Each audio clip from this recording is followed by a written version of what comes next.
അന്ന് രാത്രി ഉറങ്ങുന്നതിന് മുമ്പ് ഞാൻ ആ തീരുമാനം എടുത്തു. അതുകൊണ്ട് അംബിക അതിന് കാരണക്കാരി എന്ന് ഞാൻ പറഞ്ഞത്.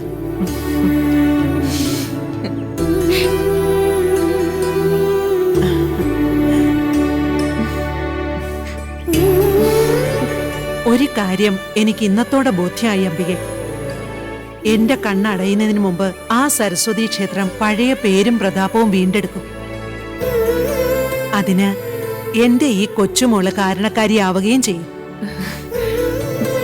എന്റെ മോളെ, സുകുമാരി അമ്മയെ പോലെ ഒരാളുടെ നാവിന്ന് ഇങ്ങനെ കേൾക്കുമ്പോ ഈ അമ്മയ്ക്ക് സന്തോഷായി കുട്ടി.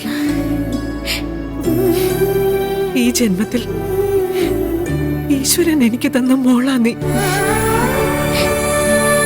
ജന്മം ഏതായാലും അമ്മയുടെ മനസ്സ് അതുണ്ടാവുന്നത് ഈശ്വരാനുഗ്രഹം ഉള്ളവർക്ക് മാത്രം. നിങ്ങളെ സംബന്ധിച്ച് അതെപ്പോഴും ഉണ്ടംബികെ. ഈ സ്നേഹം കാണുമ്പോ എനിക്കത് ഉറപ്പാ.